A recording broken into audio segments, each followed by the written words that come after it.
Okay, so today I am going to be talking about the economic impacts of climate change. So I've spent, most of my time up here in the physical climate side of climate science. And so I'm going to spend my last two lectures on this side of things, the socioeconomic impacts and adaptation. So basically the impacts of these changes in climate on human societies, which tend to be measured in monetary value. So it tends to be basically expressed as an economic impact of climate change.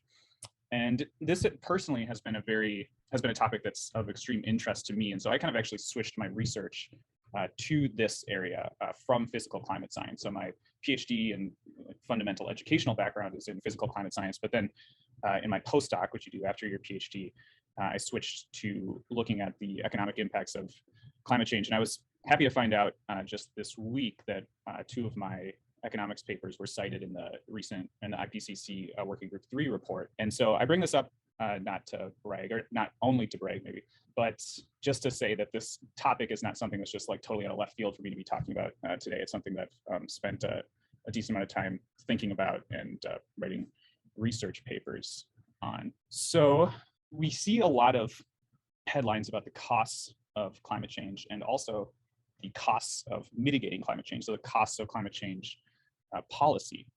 And really what I want to spend kind of all of today on is, instead of looking at the specific impacts and the costs of, say, like a crop being destroyed in a given season or something like that, I really want to stay at this very fundamental level of what exactly we're talking about and what does it mean? What does it actually mean for climate change or for climate change mitigation policy to cost society something?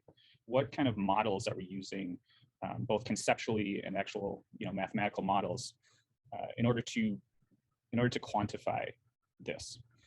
And like one of the first questions that might come up, and this was the first question I had when I started thinking about this, is, aren't these costs, they're just like one side of the coin of things, right? So isn't this just a transfer of money? So in both of these cases, both of these headlines, so we have one that's extreme weather costs US taxpayers $99 billion last year, and it is getting worse. The financial toll of extreme weather events fueled by climate change is at an all-time high and requires the Congress take bold action to move the country toward 100% clean energy.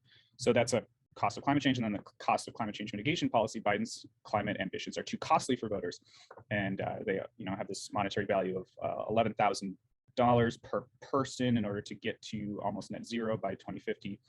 But in both of these cases, money is not disappearing, right? We're not taking money and burning it or throwing it down the toilet. We're just moving it around. And so, like, the question is, isn't this just a transfer? So the monetary cost, for example, of rebuilding a house is the monetary benefit of, to the construction company, right? You're moving money from you when your house is destroyed to the construction company.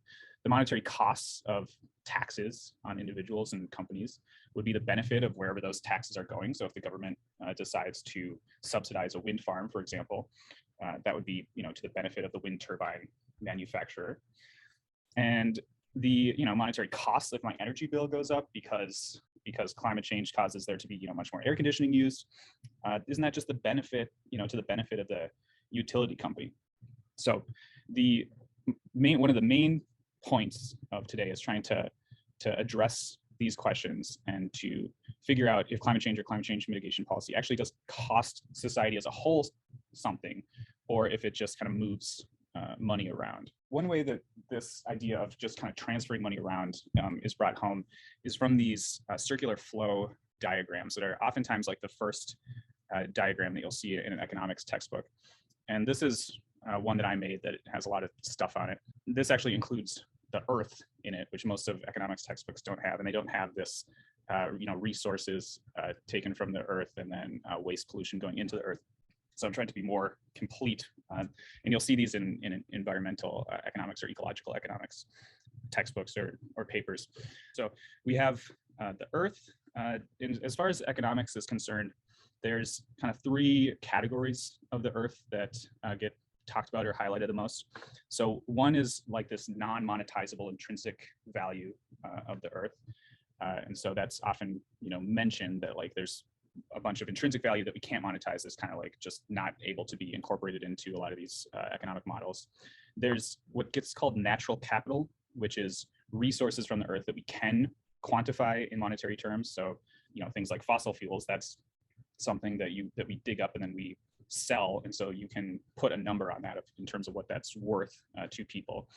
And then the other, important thing, especially with climate change, is thinking about how the human economy interacts with just the elements and natural hazards. So our whole kind of economic system protects us from the elements, but as we've seen with looking at changes in extreme weather, it can also exacerbate certain portions of that. So these circular flow diagrams for modeling the entire economy definitely have these two sectors. So households are just us, just people. So everyone in economics jargon, just people get put into this category of households. And then what's sometimes called firms, that I'll call business and industry here, that's the other side of the economy. So then households supply businesses with human time and effort, and businesses then pay wages, which is income to people or households, and then that's mediated through markets for labor. And then the businesses or the firms create things. They create goods and services that flow to people, flow to the households, right? We're all, if we're employed, we're all participating in this circular loop where we are spending on goods and services that are supplied by businesses, and we are also participating in businesses or government-sponsored entities that pay us income. And so you can see this inner circle is this this money flow. And to kind of complete this, fill this out, we have this waste and pollution, which is often dealt with a government entity, because just left to kind of free market forces, there's not incentives to reduced waste and pollution like CO2. And let's see, then the very last thing, just again for completeness, is to put on here markets for financial capital. So basically banks putting savings into banks, and then industries, firms take out loans to create new factories and then produce more goods and services. But the point of bringing all this up is just to show that if you zoom out and look at the macroeconomy from this type of model, you can see that it's circular. It's a flow diagram. So money is just kind of moving around, and so you're not creating or destroying money necessarily. I mean, we do print money, but that's you don't have to do that for an economy to work. So again, the point here is that you're not going to be creating or destroying money. So what does it mean exactly for climate change to cost society something? So when we do quantify what climate change costs, we look at this section, this goods and services, or GDP. So it's usually quantified in papers and in the IPCC reports in terms of GDP, in terms of gross domestic product, or oftentimes world GDP. And that's what the models that I've used do as well. So in these two papers, approximate calculations of the net economic impact of global warming mitigation targets under heightened damage estimates, and then break-even year a concept for understanding intergenerational trade-offs in climate change mitigation policy. Both of these look at GDP as the main metric of how climate change policy, as well as climate change itself, affects the economy. And so what is GDP? So the official definition that you'll see is that GDP is the total monetary or market value of all the finished goods and services produced within a country's borders in a specific time.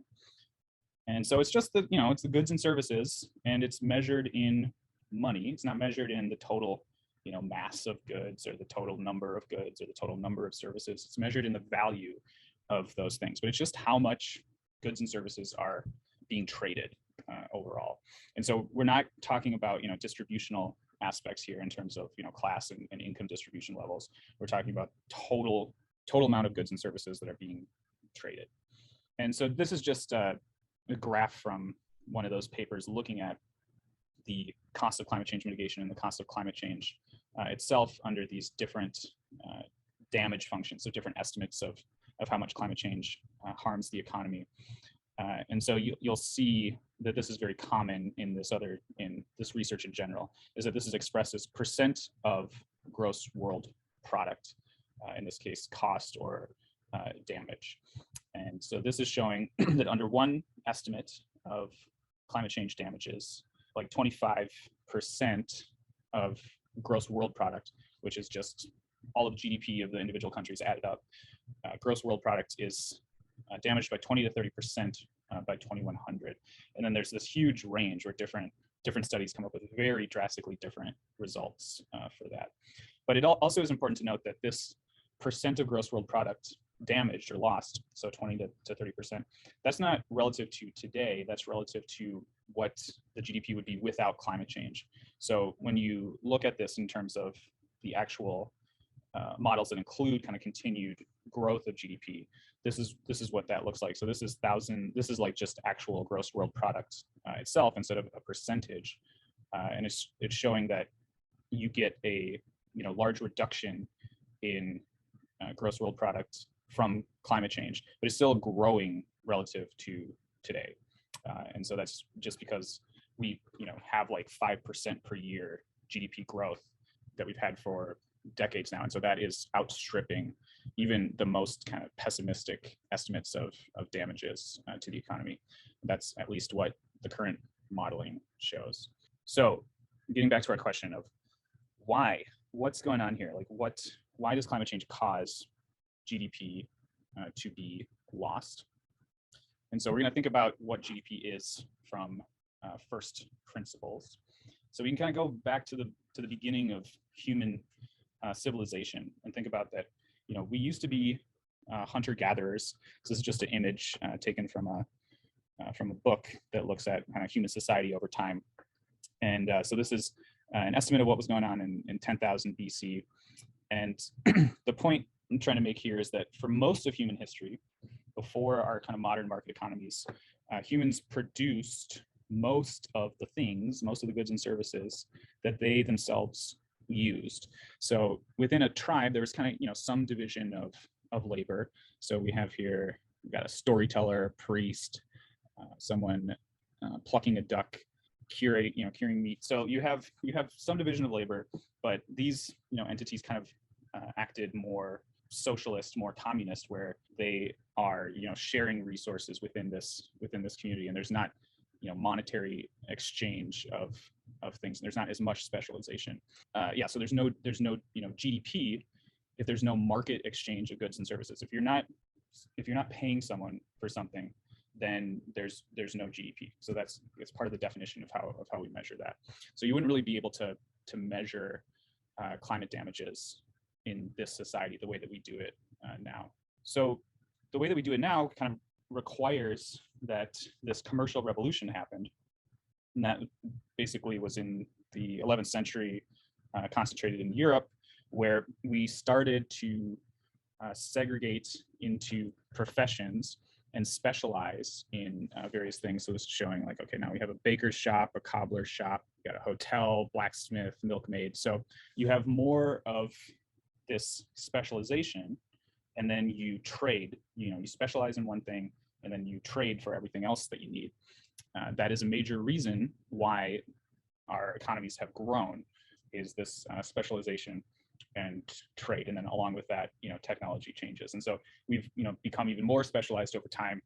So it's just showing like, modern time, bank, bookstore, lawyer's office, nursery, cafe. So all these things are, again, just more specialization, and that ends up causing there to be more goods and services available. So one thing to ask is, is this good? Is more GDP better? So I'm not going to, really be able to answer this definitively, but it's good to think about like kind of the two sides of the coin when we're talking about climate change. So we already talked about that GDP per capita was in this kaya identity, and the way that as long as we're harnessing energy by using technologies that emit CO2, this kaya identity tells us that more GDP per capita equals more CO2 emissions. So we had these four terms of the kaya identity, and the ones that are going up are the ones that are causing CO2 emissions to go up, and the ones that are going down are helping reduce CO2 emissions. But the one that is most causing CO2 emissions to go up is this GDP per capita going up. And so the way that you can decouple that, the way that you can get GDP per capita to go up, without CO2 emissions going up is you have to get that carbon intensity of energy to get down to zero. You have to harness energy without emitting CO2 as a byproduct. So we see that in this sense, GDP per capita is bad. Another way of looking at it would be GDP per capita by country and CO2 emissions per capita by country. And we see a very strong relationship with that, that richer countries, higher income countries are the countries that emit the most CO2 per capita, because they're the countries that are consuming, producing and consuming the most goods and services, which require energy to produce, and that emits CO2 as a byproduct. So those are kind of the bad side of things. And GDP has a lot of critics in terms of, even regardless of climate change. A lot of people don't like GDP as a metric of human well-being. But I will point out that GDP per capita correlates very strongly with a lot of things that we really care about, and that people would have a very hard time saying are not important. So this is a plot that shows a bunch of those. So on the x-axis of each one of these panels is GDP per capita. So increasing GDP per capita, this is by country, to the right. And then the y-axis on each of these panels are some social thing that we care about. So higher GDP per capita countries have higher life expectancy, they have lower child mortality, they have lower maternal deaths, they have more medical doctors per person, they have better drinking water, more access to electricity, work less in higher GDP per capita countries, which you might think would be the opposite. Average years of schooling, so better education, literacy rates, learning outcomes on test scores, self-reported life satisfaction, right? So people in richer countries tend to say that they're more satisfied with their life. So, GDP certainly does not encapsulate everything that we care about, but when people try to come up with other indices, like there's Human Development Index, or there's a bunch of other indices that people advocate, oh, we should look at this instead of GDP, and I think that that's totally valid. But then when you correlate it with GDP, it ends up being a high correlation as well, because they're kind of taking into account all of these other things that end up correlating with GDP. And it's it's kind of just no surprise that when there's more goods and services available, when the material standard of living is higher, that you have better outcomes on all sorts of things that you can come up with that we care about. So I'll just leave it at that. Is more GDP better? That's kind of up to you to decide. But the fact of the matter is, when we're talking about costs of climate change and climate change mitigation, we measure it in general using GDP as the thing that those things are impacting. Okay, so I'm going to just kind of belabor this point of thinking about GDP from first principles, because I think it's just interesting in and of itself. But then again, it's like just crucial for understanding what these costs mean. So one very kind of contrived, very simple way of doing that is thinking about this very simple model of an economy. So let's think about a civilization with only 4 people who are completely isolated from each other. And so I'm putting up some walls here. So we have borders between them. And so if people are isolated from each other, and they talk about this in economics textbooks, they often use the example Robinson Crusoe, so the novel from like the 1600s of, I've never read it, but it's, he's stranded on an island, right? And so he has to come up with he has to create everything that he needs to survive. So, a more modern version of that would be like Castaway, which is still 2 decades old. But, the idea of you having to create, you have everything that you consume economically, you have to create. So that's the idea here is, let's imagine that 4 people are all doing that. So there's no trade. So they can't specialize in anything and then trade for anything else. So each person has to come up, they have to create their own clothing. They're responsible for getting their own water. They're responsible for finding their own food, and they're responsible for creating their own shelter. And so you can imagine that doing this is really difficult for individuals, right? Because we're group animals, we're social animals. We didn't evolve to be living solo. And so it's extremely difficult, and it would take almost all of the time and energy of each one of these individuals to just to survive. And so by modern standards, we would consider these people to be living in extreme poverty, because they would have no time to devote to leisure or to creating things that we would consider to be like higher level luxury types of goods and services. So GDP has been growing because more and more of the time we've been removing kind of borders to trade. So people are becoming less isolated over time. So if I remove these borders in the middle here and allow for trade with each other, then what that does is it allows individuals to kind of focus on what they do best and then trade for their other needs. And what that ends up doing is it causes total GDP to grow because it's more efficient for people to specialize. So you can get, so one person makes the clothes, one person gathers the water, one person gets the food, and one person creates the shelter. And so instead of having 4 of each of these things, you can basically get more of all those things. So in this case, I've just said that GDP grew by like 50% because it went from 4 to 6 of each one of these things. And you know what we're doing in an economy is just trading. We're trading goods and services, but it's just made much more, it's made easier with money. So if you don't have money, then you have to have this situation that economists call a double coincidence of wants, where 2 people need to find each other who each want what the other is producing at the same time, right? That's our barter system. And so that's not very efficient. It's hard to find someone that wants exactly, you know, wants to trade a shirt for your bowl of salad here. It's much easier to just use money. And so that's been the solution that humans have come up with, is to use money to facilitate this trade. And property rights are another kind of critical part of that you can't have a situation where you know, blue person just goes and hits red person over the head and takes all of their shelter. You need to have some type of a entity that regulates this trade, forcing someone to trade what they're producing for what someone else is producing, rather than just taking it. So the trade is made much more efficient with money rather than the barter system. So you know, the shirt maker is sending shirts to the other people, facilitated through money. The food maker is sending food to other people. The water maker is sending water to other people, and the shelter maker is sending shelter to other people, all just facilitated through money. And so I think this is also kind of a good place to pause and think about this, that, you know, when we're talking about GDP, we're talking about goods and services, it's, you know, it's measured in money.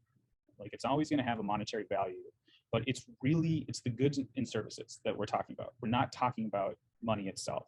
So, you know, the prices, the actual numbers are just, they're arbitrary. They're relative to other goods, since there's only goods in this economy. So relative to other goods and relative to the total amount of money in the economy. But the monetary values are just, you know, arbitrary. So like the wealth of the society or of the economy is, you know, not measured by how much money there is. It's measured by how many goods and services are being exchanged. And so like the way to think about that is if you were to just overnight, you know, triple the amount of money in the economy. So instead of 1, 2, 3, 4, instead of my 5 stacks cash here, you just like triple that. What did I do here? Now everyone has more money, but they don't have more goods and services, right? The difference between this and this, no one is materially better off by increasing the money.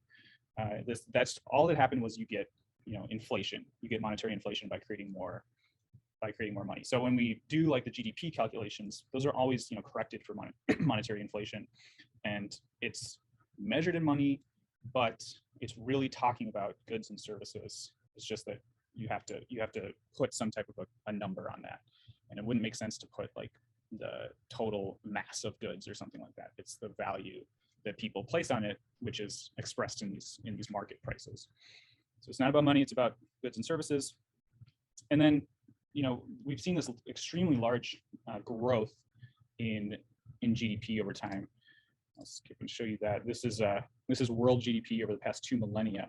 So this is our, you know, main hockey stick that's contributing to our hockey sticks in CO2 concentration and in temperature, and it will continue to do that until we produce energy without emitting CO2. But this explosion recently is, you know, it's explained by this more and more specialization and trade, and it's also explained by technology. So if the clothes maker, say, invents some new technology represented by this robot here, that allows for clothes to be produced easier or more efficiently, so more clothes produced per unit time, then you're going to get more clothes in the economy.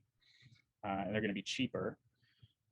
And that has the other effect of, liberating time from the clothes maker. And so that means that there could be other things done by the clothes maker. So let's just say that causes the clothes maker to use their extra time to create something else. So let's say they create some mode of transportation. So now we have transportation in the economy because we automated away some of that work that was previously being done by the clothes maker. This person is obviously very talented to be able to jump into car making from being a tailor previously. But the idea is, with more technology, you're kind of liberating time in general from people that then goes into production of other things. And so this idea is called creative destruction. Joseph Schumpeter coined that term. The idea that when you start automating away jobs, that's, it's bad for people whose jobs are being automated away. That's true, but it's still good overall for like macroeconomic GDP growth, because it's liberating labor, it's liberating resources to put those to other productive uses. So maybe not in the short term for individuals, but in the long term for societies overall. And we see that with, for example, agriculture, that like you might think, oh, is it good for there to be lots of jobs in agriculture, right? Because we often think of, oh, jobs are good for the economy because people are paid and then they can spend that money elsewhere in the economy. So maybe it'd be good to have a bunch of agriculture jobs. But no, it is not good to have a bunch of agricultural jobs for GDP. And we can see that in at least two ways. So less people working as farmers is associated with an increase in gross domestic product across time. So this is showing 5 countries in Europe and the share of the labor force working in agriculture. So it used to be that most people worked in agriculture. So this is in the 1400s, 1500s. So 55 to 76% across these countries worked in agriculture. And that has been going down dramatically because we've invented technologies that make it so that we can produce calories without so much labor, without so many people working in that industry. And that has been associated with a dramatic increase in GDP per capita in these countries. And again, the reason for that is that you actually don't want 70% of your population producing such a basic necessity like calories. You want, to basically get your calories almost for free. You want it to be automated and to then have that labor, that human effort available to do other things if you want more other things. So as less people work in this basic kind of fundamental necessity trade of agriculture, GDP has gone up in those countries. So we see that across time in those countries, but we also see that across space today. So this is a map of the proportion of the labor force, the proportion of people that work in agriculture across countries, and compare that to GDP per capita across countries. And you can see that today, the countries that have the highest proportion of people working in agriculture are the countries with the lowest GDP per capita. And again, this makes sense when you think about it. If you're not just thinking about like, oh, you want more jobs, and so that would be good for the economy. If you're not thinking that way, but you're thinking, how well can a society produce a lot of goods and services, then it makes sense that you don't want a lot of your people working in a very basic, fundamental industry that you need to survive. You'd like to automate that away as much as possible.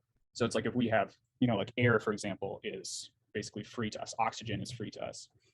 If all of a sudden it became like a situation where we needed to have a bunch of factories to produce oxygen and a bunch of people working in the oxygen industry so that we had enough oxygen to breathe, that's going to be taking away resources from other things, from other productive uses to do that. So it would create a bunch of jobs in the oxygen industry, but it would not be good for GDP overall because it's taking resources away from other things. So that's kind of like growth, is that specialization and technology and trade.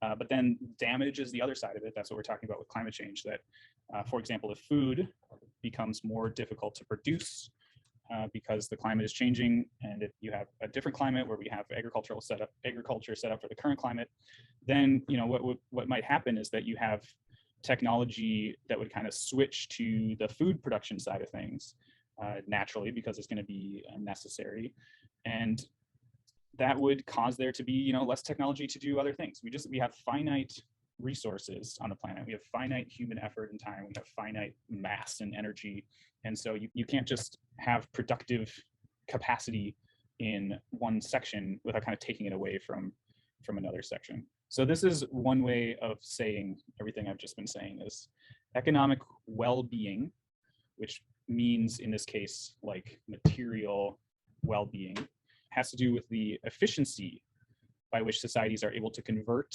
raw inputs into goods and services, which is what this GDP is, or this gross world product, which is just global GDP. So efficiency means how much output, how many things you can get per unit of input. And those inputs tend to be called the factors of production, and sometimes they're put in these categories of land, labor, and physical capital. So land would be natural resources, including energy, embedded in fossil fuels, and energy embedded in the wind and solar radiation. Labor is human time and effort, and then capital is technology used to produce things that humans interact with this capital and the raw natural resources to produce things like shelter. And so then the people are paid to produce the shelter. But if you have increases in technology, increases in capital that allow there to be less labor to produce the same amount of shelter here, then you've decreased how much that costs because now you have less labor going into that, and people are paid to do things. So you have less money there. And you've also then liberated this labor. Now you have more people available to do other things. And so that's, again, that's what is happening with this 3% per year GDP growth, is that things are becoming more and more efficiently produced. The punchline here is, if we think about what climate change might do to our shelters, for example, taking the example of climate change entails more damage from the most intense tropical cyclones. So we talked about, in particular, flooding from rain and sea level rise, but then also possibly increases in wind speeds. That if we have more hurricanes that destroy more houses, or at least hurricanes that destroy more houses, that ostensibly creates new construction projects. And so is there a silver lining to this destruction? Does this create more jobs in manufacturing? Because there's going to be land, labor, and capital going into the construction of new houses. But the unseen cost, this is the main thing, is that there's an unseen opportunity cost. Not literally necessarily the same land, labor, and capital would have gone into producing something else, but in the long run, you don't want resources devoted to constantly rebuilding houses. If those are not necessary, then those resources will be used to produce other things, which increases GDP per capita. And this goes for climate damaging things, but it also goes for climate mitigation policy. So both of these things are real. The climate does damage GDP per capita, and there are GDP per capita costs to climate policies. And so one way of thinking about a climate policy that costs GDP is if we have an original situation with fossil fuels producing electricity, and then money going to the fossil fuel industry or going to the utility, that can be our baseline situation. And then let's say we have a new situation where we are going to mandate that the energy is going to come from wind power. And let's say that has 3 times more jobs. And that's oftentimes what politicians will advertise about it. That they'll say this is a job creator. So it's it's not only good for the environment, it's good for the economy. And it is good for these people that got these jobs. That's true. But it's not good overall for efficiency in the economy, because more people employed in this industry means that electricity is kind of necessarily more expensive. And so it's similar to that idea of trying to employ more people in agriculture, that you actually don't want that if you're trying to produce as many things as possible over time. Unfortunately, you want to destroy jobs, which is, again, it's bad for individuals, but it's what creates more production overall in an economy. So I'll give one more example of this. This is from Frederick Bastiat, who's a French economist from the 1800s. And he had this paper called Things Seen and Things Not Seen. And in that, there's this parable that is called the broken window fallacy. And this just illustrates kind of the same idea I've been talking about, but I think that it's a nice little parable. So the idea is there's a person, the person, let's say, has $200, and the person has a house, and there's this jerk golfer who hits a golf ball through the window. In Bastiat's story, it's a hoodlum that throws a brick through a shopkeeper's window. But I couldn't find an icon of a hoodlum with a brick, so I used this golfer. So anyway, the person has now a broken window. And the idea here is that people might look at this and say, hey, isn't this good that there's this broken window? Because what is going to happen with that is that the person now needs to buy a new window from the glazier, or I guess in modern times would be like Home Depot or something, right? So that's going to cause this kind of ripple effect through the whole economy, that now there's $200 more that this glazier can use to buy clothes from the tailor or from Kohl's. And now this person has more money to buy something from the pharmacy. So didn't this stimulate the economy? Didn't this damage create more prosperity for everyone? And what Bastiat says is no, reverse. Let's go back to the beginning here. Let's go back to the beginning. And he's talking about that's what's seen. That's things seen. But you have to also consider the things not seen. And the things not seen are that this person, if their window wasn't broken, would have a window and would have $200, and that $200 would be spent elsewhere in the economy. So it would have gone somewhere else, and then that would have kind of rippled through the economy that way. And really for economic growth, for increases in GDP per capita, you want like more fundamental, less luxurious things to not be being bought very often. So rich societies reduce their resources, time, space, materials dedicated to fundamental products like glass. So if we could invent a glass that's unbreakable, it's true, it would put the glass maker out of business, and that's sad for the glass maker. But it would mean in the long run, there's less people working in the glass industry, and there's more people doing other things, which increases GDP per capita in the long run. And so if we don't have glass makers, maybe we have something that's more luxurious, like that turns into a pet store or something, right? So that's like, it's exemplifying a richer society, that now something as kind of frivolous as pets. I love pets, but it's not like a basic necessity. I guess people would maybe disagree with me on that, but the idea here is that's like a higher level thing than something that's like incorporated into shelter itself. And so Bastiat was talking about this in terms of, he was trying to argue against the notion that war was good for the economy. That some people were arguing that like if a town is destroyed in a war, that's really good because it actually stimulates all of this new construction and everything. But this applies just as easily to damages from climate change. So if instead of this golfer breaking this window, if that's from a weather event like Hurricane Harvey flooding all of these houses, or if that's from an event like a wildfire made worse by climate change, so leveling all these houses in Paradise, the exact same principle applies there. That you may initially say, oh, that's stimulating all of this economic activity through construction and everything, but it's really not, because it's causing there to be a bunch of resources devoted to replacing things that were already there, rather than having resources devoted to creating new things. So that's kind of going back to our original questions of why does climate change cause GDP to be lost, and then these related questions of aren't these things just transferring money around? And the answer is, this is kind of, I think, the best summary slide, and this is the unseen thing that Bastiat is talking about, is that when you have to devote resources to reconstructing things, or to making things that you already had, or adaptation too, right? So building a seawall, again, you could think the same thing, that like, oh, that's good for all of this industry that has to create the seawall.